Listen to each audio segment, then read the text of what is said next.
बिस्मिल्लाहिर्रहमानिर्रहीम। अस्सलाम वालेकुम माय यूट्यूब फैमिली।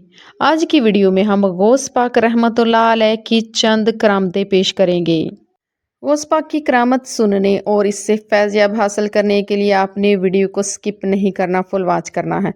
चैनल पर नए हैं तो चैनल को सब्सक्राइब कर दे। वीडियो पसंद आ जाए तो लाइक और शेयर कर दीजिए।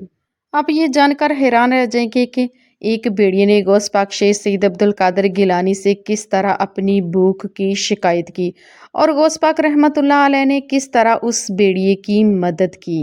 इसके साथ और भी बहुत सी करामतें हैं जो आप में से कम लोगों ने सुन रखी हुई हैं। एक दफ़ा शेख सैयद अब्दुल कादिर गिलानी अपने मरीदों के साथ जंगल में से सफ़र कर रहे थे। जब आप बीच जंगल में पहुंचे तो आपने देखा सामने कि एक भेड़िया मुंह लटकाए खड़ा है।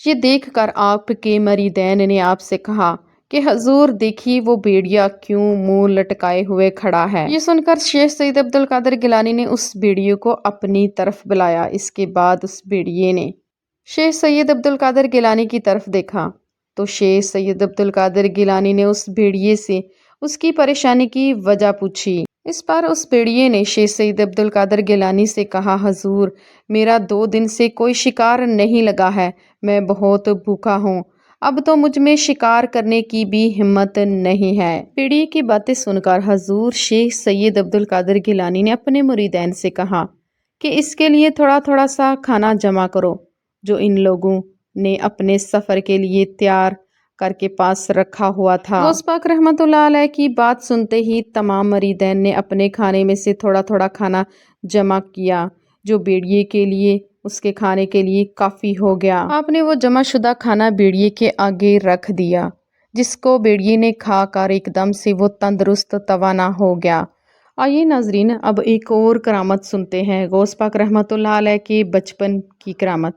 हालांकि आप बचपन में नहीं खेले लेकिन आप बच्चों के साथ खेल रहे थे तो आपने देखा कुछ आदमी एक डोली में कुछ लेकर जा रहे थे। वो आदमी इस डोली में दुल्हन को लेकर जा रहे थे। जब गौस पाक रहमतुल्लाह अलैह ने उन आदमियों को इस डोली को ले जाते देखा तो भागकर इनके पास आए और एक आदमी से पूछा कि इस डोली में क्या है। उस आदमी ने गौस पाक रहमतुल्लाह अलैह को जवाब दिया कि इस डोली में कुछ नहीं है। फिर आपने पूछा इस डोली में क्या है, उस आदमी ने फिर वही जवाब दिया कि इस डोली में कुछ नहीं है। फिर आपने उससे पूछा कि इस डोली में क्या है। इस तरह 3 बार आपने उससे पूछा कि इस डोली में क्या है। उस आदमी ने वही जवाब दिया कि इस डोली में कुछ नहीं है। गौस पाक रहमतुल्लाह अलैह ने उस आदमी से कहा जिसके कांधे पर डोली थी कि अगर तुम लोग कह रहे हो कि इस डोली में कुछ नहीं है तो वाकया ही इस डोली में कुछ नहीं है। ये कहकर हजूर शेख सैयद अब्दुल कादिर गिलानी बच्चों के साथ खेल में मसरूफ हो गए। जब वो डोली वाले घर पहुंचे उन्होंने डोली के अंदर देखा तो उसमें दुल्हन नहीं थी, वो डोली खाली थी। डोली को देखकर उस लड़की के वालिद ने उस आदमी से कहा कि तुमने मेरी बेटी कहाँ गायब की है। उस आदमी ने कहा, खुदा की कसम मैंने आपकी लड़की को, आपकी बेटी को कहीं गायब नहीं किया। फिर उसको रास्ते का वाकया याद आया। उसने कहा कि एक बच्चा था जिसका चेहरा 14वीं के चांद की तरह चमक रहा था।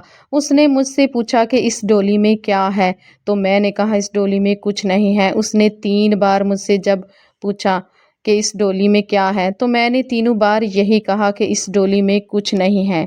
और जाते दफ़ा उसने कहा कि अगर आप कह रहे हैं कि इस डोली में कुछ नहीं है तो वाकया ही इस डोली में कुछ नहीं है। लिहाजा हमने जब घर आकर देखा तो वाकया ही इस डोली में दुल्हन नहीं थी, दुल्हन गायब थी। फौरन ही वो लोग उस जगह पहुंचे जिस जगह आपसे मुलाकात हुई। वहां पर पूछताछ करते करते, तलाश करते करते आपके नाना जान के पास पहुंच गए और आपके नाना जान से सारा वाकया बयान किया। आपके नाना जान ने आपको बुलाया और आपसे पूछा कि क्या वाकया ही आपने इनकी दुल्हन गायब की है। ये सुनकर हमारे मुर्शिद शेख सैयद अब्दुल कादिर गिलानी ने मुस्कुराते हुए जवाब दिया, नाना जान मैंने 3 बार इनसे पूछा है कि इस डोली के अंदर क्या है। इन्होंने तीनों बार कहा है कि इस डोली में कुछ नहीं है।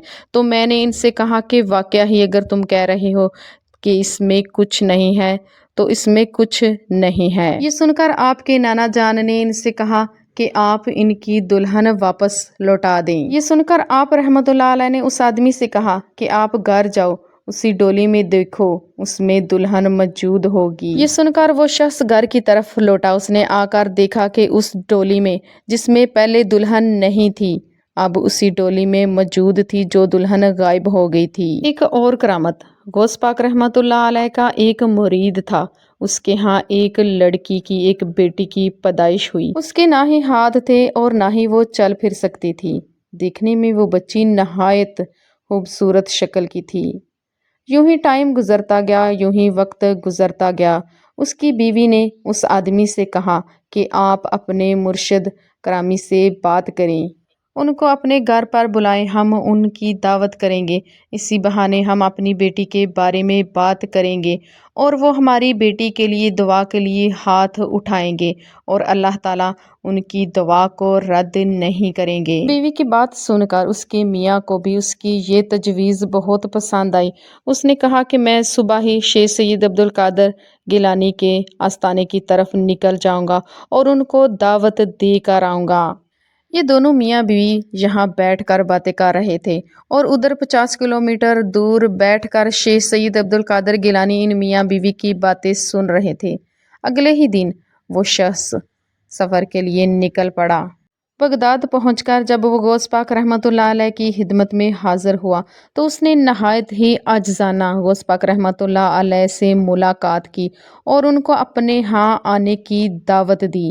دعوت سن کر غوث پاک رحمۃ اللہ علیہ نے نیچے سر جھکا دیا اور کچھ دیر کے لیے خاموش رہے اور پھر اس شخص کی دعوت کو قبول کر لیا اور کہا آپ تیاری کر لو، میں صبح آپ کی طرف آؤں گا۔ یہ بات سن کر وہ آدمی فوراً اپنے گھر کی طرف لوٹ آیا اور آ کر اپنی بیوی کو بتایا کہ غوث پاک رحمۃ اللہ علیہ نے ہماری دعوت کو قبول کر لیا ہے، وہ صبح ہمارے گھر تشریف لائیں گے، تم تیاری کر لو۔ لہٰذا ان میاں بیوی نے بہت اچھے سے تیاری کی۔ اگلے ہی دن غوث پاک رحمۃ اللہ علیہ اپنے کچھ مریدین کے ساتھ ان کے گھر تشریف لے آئے اور اس آدمی سے کہا کہ تم نے جو کچھ ہمارے لیے تیار کیا ہے وہ لاؤ، ہم کھا کر نکلتے ہیں، ہم کو کہیں اور بھی جانا ہے۔ اس پر اس آدمی نے کیا کیا، اپنی جو معذور بیٹی تھی اس کو ایک صندوق میں بند کر دیا اور اس کے اوپر کپڑا ڈال کر آگے رکھ دیا۔ جب غوث پاک رحمۃ اللہ علیہ نے اس صندوق کے اوپر سے کپڑا ہٹایا تو اس میں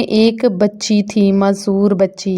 غوث پاک رحمۃ اللہ علیہ نے اس آدمی سے کہا کہ یہ کیا ہے؟ اس آدمی نے کہا کہ جناب غوث، یہ میری بیٹی ہے جو معذور ہے، ہم اس کی وجہ سے بہت نا امید ہو چکے ہیں، بہت تنگ ہو گئے ہیں، آپ یا تو اس کے لیے دعا کریں کہ یہ ٹھیک ہو جائے اور یا مر جائے۔ غوث پاک رحمۃ اللہ علیہ نے مسکراتے ہوئے خدا کی بارگاہ میں دعا کے لیے ہاتھ اٹھا دیے اور اس بچی کی طرف اشارہ کرتے ہوئے فرمایا قم بِإِذْنِ اللہ، یعنی اٹھ اللہ عز و جل کے حکم سے۔ بس یہ کہنے کی دیر تھی، وہ بچی صحیح سلامت اٹھ کھڑی ہوئی۔ دونوں میاں بیوی دیکھ کر بہت خوش ہوئے اور غوث پاک رحمۃ اللہ علیہ سے عرض کیا کہ غوث پاک، جب میں آپ سے درخواست کرنے کے لیے گیا تھا تو آپ کچھ دیر خاموش کیوں ہو گئے تھے؟ پہلے آپ کچھ دیر خاموش رہے، اس کے بعد ہماری درخواست قبول کی۔ اس پر غوث پاک رحمۃ اللہ علیہ نے مسکراتے ہوئے کہا کہ جب تم دونوں میاں بیوی آپس میں میرے پاس آنے کی، مجھے دعوت دینے کی باتیں گھر میں کر رہے تھے تو میں بغداد میں بیٹھ کر آپ کی باتیں سن رہا تھا، اور پھر جب تم دعوت دینے کے لیے آئے تو میں اللہ عز و جل کی بارگاہ میں حاضر ہو کر دعا کر رہا تھا کہ اے اللہ، اگر اس کی بیٹی کو میری دعا سے شفا ملنی ہے تو میں اس کی دعوت کو قبول کرتا ہوں، ورنہ نہیں کرتا۔ تو خدا عز و جل نے کہا کہ تو میرا عبد القادر ہے اور میں ہر چیز پر قادر ہوں، ہاتھ اٹھا کر دعا کرنا تیرا کام ہے اور اس بچی کو صحیح سلامت کھڑا کرنا میرا کام ہے۔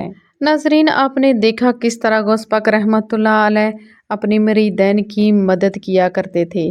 ویڈیو پسند آئی ہے تو لائک اور شیئر کیجیے۔ مزید اچھے ویڈیو کے لیے چینل کو سبسکرائب کیجیے۔ شکریہ۔ فی امان اللہ۔